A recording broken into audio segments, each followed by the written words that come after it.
Sometimes you notice it, a change in how someone shows up. They stop coming to events, or they're quieter than usual, or they're just different. The first step isn't to jump straight to a fix.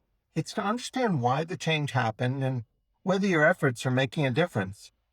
Even without advanced tools like our social quotient, you can start measuring in simple, low-tech ways. Years ago, a team I spoke with made a small change to a group activity. Their measurement of success was simply counting how often they heard people laughing. More laughing meant more connection. And it also helped them notice who wasn't laughing, which was often a sign the person wasn't picking up on social cues, a clear sign of loneliness. In healthcare settings, it can be just as simple.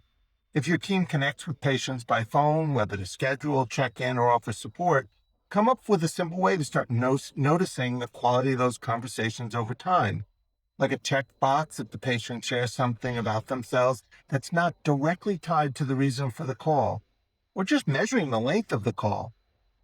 Think of it in four quadrants. How much are we doing? How well are we doing it? How much change is happening? And what's the quality of that change? That's where the clues are. Maybe you've increased the number of calls, but they still aren't re-engaging.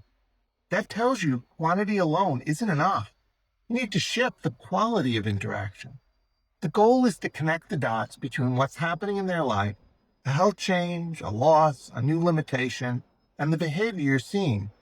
When you do that, your solutions get sharper and change happens faster, with a substantial ROI, both in quality of life and the bottom line. Because the right action at the right time, with the right focus, changes everything. At Clutch, our science-based social quotient goes beyond observation to measure program effectiveness, identify what programs work for whom, and to detect changes in outlook much earlier. This helps guide targeted, personalized action without changing workflows. You can think of us as helping to restore connection before isolation becomes entrenched. If you want to learn how to reach out to Clutch on LinkedIn, just go ahead. Otherwise, I hope you keep enjoying this series, and I hope it helps. Thank you.